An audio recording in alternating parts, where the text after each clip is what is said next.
संसार रे सबुठु आनंदमय व्यक्ति किए किए एमिति व्यक्ति अच्छी जी सर्वदा आनंदरे पूर्ण। एठी आनंदमय व्यक्ति कथा प्रश्न करागला। सुखी व्यक्ति किए से कथा प्रश्न करा जाई नहीं। सुखी व्यक्ति एवं आनंदमय व्यक्ति भितर फरक रही। आजिर भिडियो रे आनंद कौन जानिबा, कौन सुख एवं आनंद समान, एहार उत्तर मध्य जानिबा। चलंतु आरंभ करिबा। जय पतित पावन जगन्नाथ, जय सनातन। आपण देखुचंती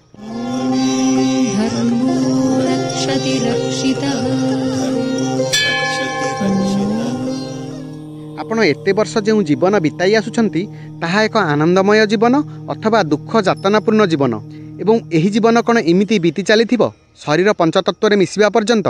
संसार रे सबुठु आनंदमय व्यक्ति किए एमिति प्रश्न आपणक मन को आसुथिबो। आपण केबे समय बाहर करी कोनोसी शिशु पाखरे बसंतु, देखंतु सेही शिशु पाखरे एमिति कोनोसी जिनिस नाही जहा पाई से गर्व करि परिबो।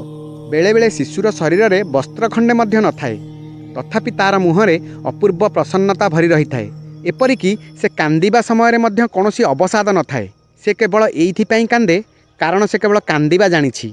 अनेक समय रे तार हसिबा एवं कांदिबार कोनोसी कारण न थाए, तथापि से हसी थाए एवं कांदी थाए।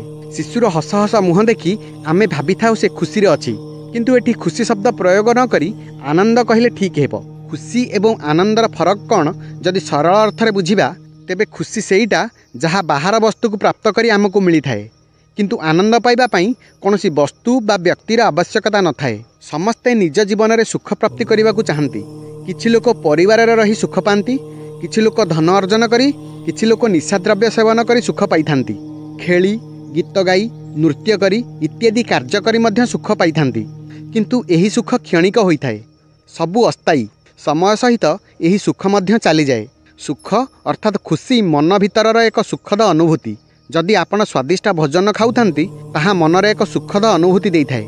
गोटे सुमधुर संगीत शुणी मनरे खुशी आसे। एहार विपरीत जदि जीवन में किसी दुर्घटना घटे तेबे आपण ताहार आनंद नेई नथांती।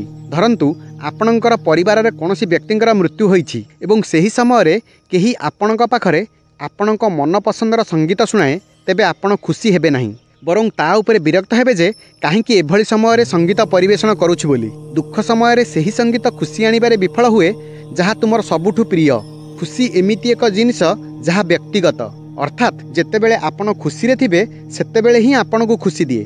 दुख समय रे सेही सबु जिनिस खुशी देई पारे नाही जहा आपण को अन्य समय रे खुशी देउथिला। एहार अर्थ खुशी आपण को ऊपर निर्भर करे, वस्तु ऊपर नुहे। सेही समान वस्तु बा व्यक्ति जहा आपण को एबे सुख प्रदान करुछि हुएत अन्य समय रे ताहा दुख देई पारे। एपरि काहेकि हुए? कारण निज सुख दुखर कारण व्यक्ति निजे, संसारर कोनोसी वस्तु नुहे।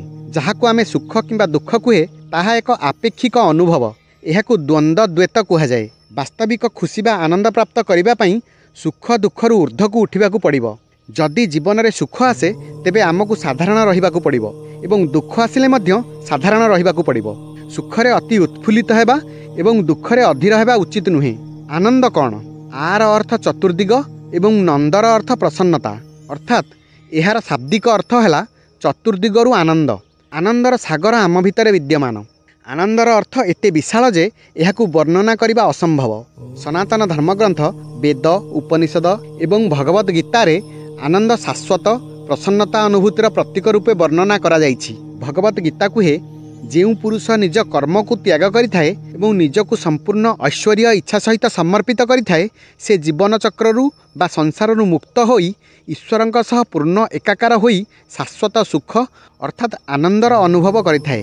बयस बढ़िबा संगे संगे मनुष्य मनरे एही भ्रमधारणा आसी थाए जे जेउ वस्तु जेते अधिक महंगा होइथिबो सेथिरु सेते अधिक सुख मिलिथाए। किंतु आमे जेतेबेले शिशु थिले सेतेबेले केवल गोटे रंगीन प्रजापति देखि आनंदित होई जाउथिले। सेतेबेले सेही प्रजापति को धरिबाठू अधिक आनंद आउ किछि नथिला। जेतेबेले आमे बड़ हुए सेतेबेले आमे अधिक क्षमताशाली होइथाए, किंतु विडंबना जे जीवन अधिक आनंदित हेबा परिवर्ते निरस होइथाए। बयस बढ़िबा संगे संगे जीवन रे निरसता बा उदासीनता आसिबार कारण खुशी को वस्तुर दाम एवं व्यक्ति को ता सहित थिबा संपर्कर आधार रे निर्णय करिथाए। बड़ हेबा परे आमे आम अतीत को खोजे। जेतेबेले आमे आम अतीतर बोझ को बोही चालू थाए आमे उदासीन होई जाए, खुशी चली जाए, उत्साह सरी जाए। जदि आपणक ऊपर कौन बोझ न थाए आपण गोटे छोट शिशु परी आनंदमय हो पारिबे।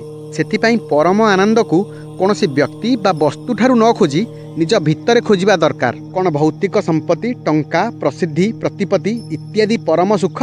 ଯଦି ଧନ ହିଁ ସବୁ କିଛି ହୋଇଥାଏ, ତେବେ ଦୁନିଆର ସବୁଠୁ ଧନୀ ଦେଶରେ ଆତ୍ମହତ୍ୟା, ହତ୍ୟା, ମାନସିକ ରୋଗୀ ଅଧିକ କାହିଁକି? ଯୋଗର ଅର୍ଥ ନିଜକୁ ଈଶ୍ୱରଙ୍କ ସହିତ ଯୋଡ଼ିବା।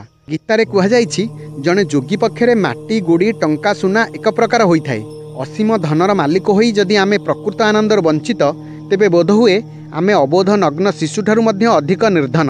ମନ ଭିତରେ ଲୋଭ, ମୋହ, ଅହଙ୍କାର ଇତ୍ୟାଦି ଯେପର୍ଯ୍ୟନ୍ତ ରହିଥିବ, ମନ ନିର୍ମଳ ନଥିବ, ଭୌତିକ ପଦାର୍ଥ ପଛରେ ଗୋଡ଼ାଉଥିବା, ସେ ପର୍ଯ୍ୟନ୍ତ ଅସରନ୍ତି ମିଛ ସୁଖ ପଛରେ ହିଁ ପଡ଼ିଥିବା।